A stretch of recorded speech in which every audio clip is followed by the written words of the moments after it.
हम लोग देखेंगे जनरल एंट्री का पार्ट 2। जनरल एंट्री का पार्ट 1 में देखे थे हम लोग पर्सनल अकाउंट, और अब हम लोग देखेंगे जनरल एंट्री पार्ट 2 में रियल अकाउंट और नॉमिनल अकाउंट। यानी जनरल के 3 रूल्स होते हैं, पर्सनल, रियल और नॉमिनल। पर्सनल तो देख लिए, पर्सनल हम लोग बताए थे पिछले वीडियो में पार्ट 1 में, और पार्ट 2 में हम लोग बनाएंगे रियल अकाउंट का। देखिए रियल अकाउंट क्या होता है, रियल अकाउंट, ठीक है। रियल अकाउंट को वास्तविक खाता भी बोला जाता है हिंदी में, और इसके बारे में हम लोग जानेंगे। सबसे पहले रियल अकाउंट का रूल्स जानेंगे। देखिए इसका रूल क्या होता है।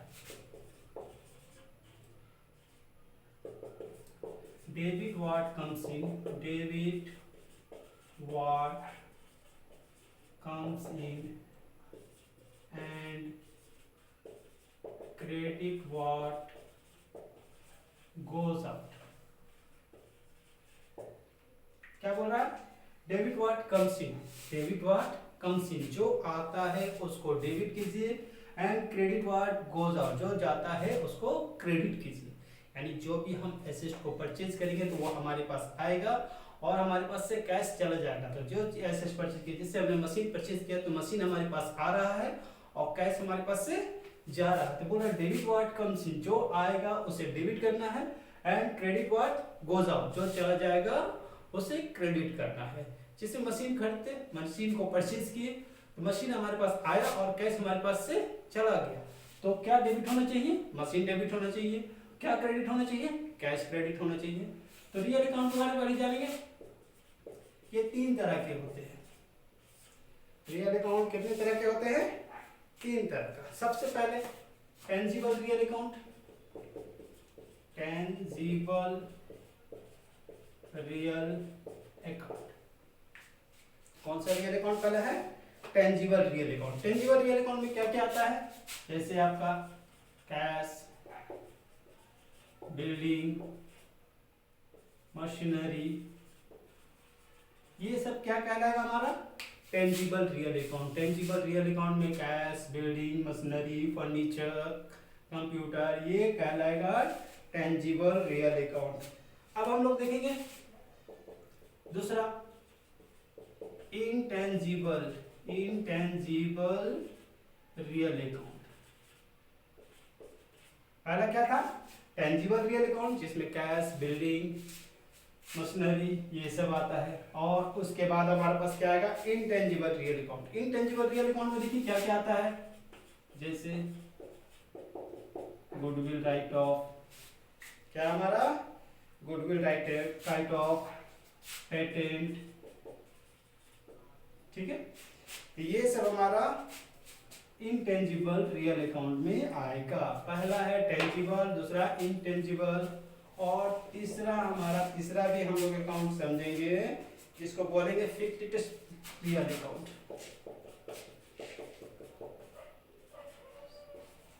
रियल अकाउंट क्या बोलेंगे हम लोग, फिक्टिटिस रियल अकाउंट।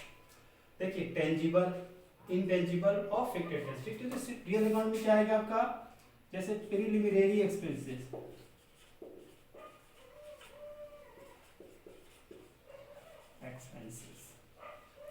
ठीक है। पहले 3 को समझ ले, पहले रूल समझ लेते हैं। रियल अकाउंट का रूल क्या होता है, debit what comes in and credit what goes out, जो आता है उसको डेबिट करेंगे और जो हमारे पास से चला जाता है उसको क्रेडिट किया जाता है। तो इसलिए इसका रूल ही होता है debit what comes in and credit what goes out. ये 3 तरह के होते हैं, एक होता है टेंजिबल, एक होता है इंटेंजिबल, और एक होता है फिक्टिटिस। टेंजिबल जिसको हम लोग देख सकते हैं, टच कर सकते हैं, जैसे कैश, बिल्डिंग, प्लांट, फर्नीचर, ये सब क्या कहलाएगा हमारा, टेंजिबल रियल अकाउंट। इंटेंजिबल क्या कहलाएगा, इंटेंजिबल में जैसे आता है आपका गुडविल, पेटेंट, ये हमारा इंटेंजिबल है, इसे हम लोग देख नहीं सकते लेकिन इसका वैल्यू दिया जाता है, इसलिए इसको इंटेंजिबल रियल अकाउंट बोलते हैं। और एक आता है फिक्टिटिस रियल अकाउंट। फिक्टिटिस रियल अकाउंट में प्रीलिमिनरी एक्सपेंसेस आएगा, discount on issue of share debenture आएगा, ठीक है, और एडवर्टाइजिंग सस्पेंस अकाउंट आएगा। ये सब हमारा क्या कहलाएगा, फिक्टिटिस रियल अकाउंट, ठीक है। जैसे हम लोग इस रूल को पहले समझेंगे कि debit what comes in, real account क्या बोल रहा है, डेबिट व्हाट कम्स इन, जो आता है उसको डेबिट करना है। अब देखिए ऐसा नहीं कि कुछ, जैसे हम लोग यहाँ लिखे परचेज फर्नीचर फॉर कैश ₹1000। क्या खरीदा हमने? फर्नीचर खरीदा। कितना में खरीदा? 1000 में। क्या खरीद रहे हैं? फर्नीचर खरीद रहे हैं। और फर्नीचर को कितना में खरीद रहे हैं? 1000 में। तो अब यहाँ देखिए कि क्या आया और क्या चला गया। यहाँ फर्नीचर आया। क्या आया? फर्नीचर। और क्या गया हमारे पास से? Cash. Debit what comes in, जो आता है उसको डेबिट करना है। तो हमारे पास से क्या आ रहा है? फर्नीचर आ रहा है। तो हमें डेबिट किसको करना होगा? यहाँ पर लिखेंगे furniture account debit to cash account. Next बनाएंगे being purchase furniture for cash. कितना का खरीदे? 1000 का डेबिट में, 1000 क्रेडिट में। देखिए फिर से समझिए, डेबिट व्हाट कम्स इन, जो आता है उसको डेबिट करना है। क्रेडिट व्हाट गोज आउट, जो जाता है उसको क्रेडिट करना है। रियल अकाउंट बोलता ही है debit what comes in and credit what goes out. जैसे हम लोग एक फर्नीचर खरीदे, परचेज फर्नीचर फॉर कैश ₹1000। हमारे पास क्या है? कोई चीज हम परचेज करते हैं तो हमारे पास वो आता है, उसके बदले में हम कैश पेमेंट कर रहे हैं तो कैश चला जाएगा। जैसे हमने यहाँ कैश में खरीदा, फर्नीचर खरीदा, फर्नीचर आया और कैश चला गया, तो इसलिए लिखे फर्नीचर अकाउंट डेबिट। और क्या गया? कैश, तो टू कैश अकाउंट। ये देखिए ऊपर वाले साइड को डेबिट साइड बोला जाता है और नीचे वाले साइड को क्रेडिट साइड बोला जाता है। ठीक है, अब हम लोग देखेंगे नॉमिनल अकाउंट, तीसरा नंबर। ये था हमारा दूसरा नंबर, ये नॉमिनल अकाउंट। क्या देखेंगे? Nominal account. ठीक है, देखिए जैसे पर्सनल अकाउंट, पर्सनल अकाउंट 3 चीज से रिलेटेड था। पर्सनल अकाउंट वो किसी पर्सन से रिलेटेड था जिसमें debit the receiver and credit the giver होता था। रियल अकाउंट एसेट से रिलेटेड होता है जिसमें हम कोई चीज को परचेस करते हैं या सेल करते हैं। एसेट हमारे पास आता है और जाता है, इसलिए इसका रूल भी था कि debit what comes in and credit what goes out.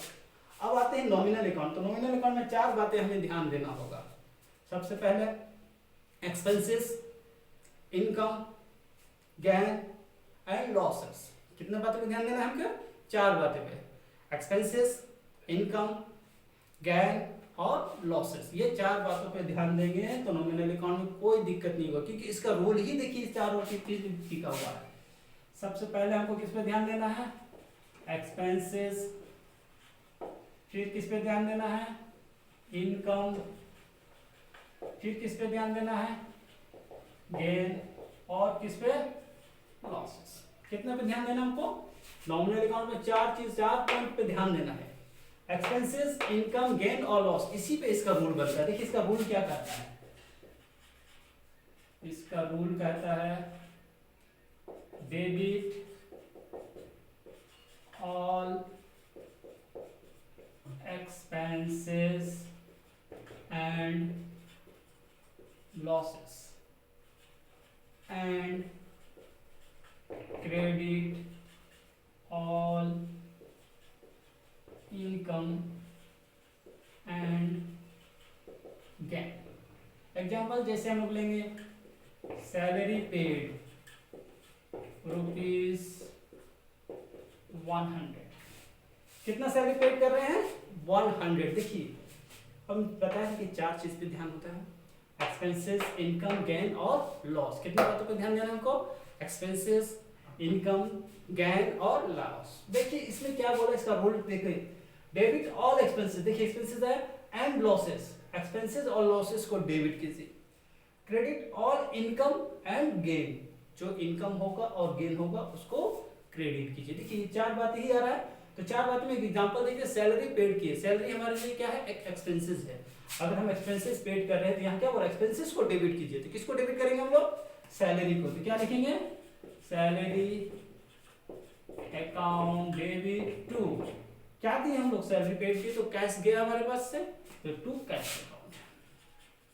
क्या लिखेंगे? To cash account. एक नरेशन बनाएंगे, बीइंग सैलरी पेड कितना? 100। ठीक है, अब देखिए फिर से समझेंगे हम।